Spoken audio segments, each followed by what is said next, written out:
Yeah, we hope for a big boost in new destinations for the summer. Actually, coming out of the pandemic, it's not easy as you might imagine, but we were quite active in acquiring new airlines, new destinations, and so on and so forth.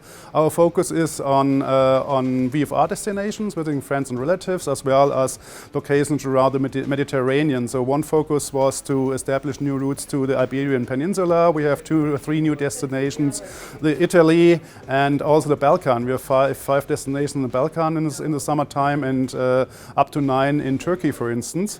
But our biggest move, I guess, was to go to London Heathrow with British Airways and to establish Dublin with Ryanair. So these were long looking forward to goals for us, which we had achieved in the last couple of months.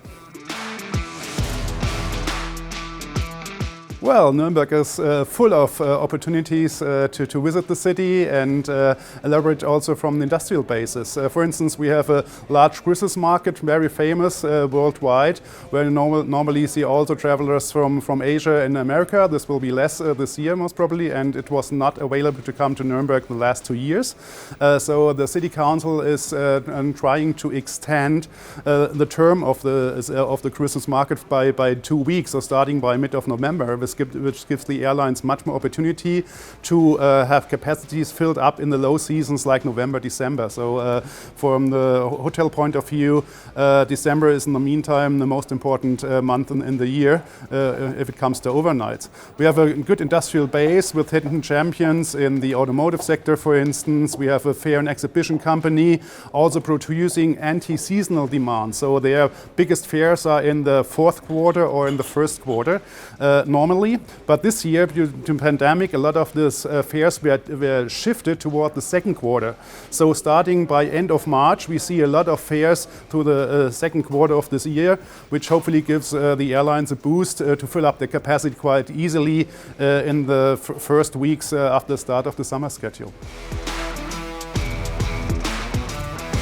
Well, actually, in my opinion, traveling is much more difficult currently than before the pandemic, because you have to carry with you a lot of documents which had to be checked before or during the check-in process and so forth. But nevertheless, in my opinion, we took the opportunity to digitalize our processes even more. So what we just established were self-service baggage drop-offs, for instance. We have all the steps like boarding or passport control, automated, of course, so touchless, so it works pretty well. And our shops and our food and beverage providers are able to use our credit cards and PayPal and Alipay and whatsoever, what you can use to do it without touching it. And of course, we established the flow of passengers with regard to the specifications we got from our associations, for instance. So we think it's not an easy process than before the pandemic, but we are working step by step to make it better and better and come to a good organization after the pandemic.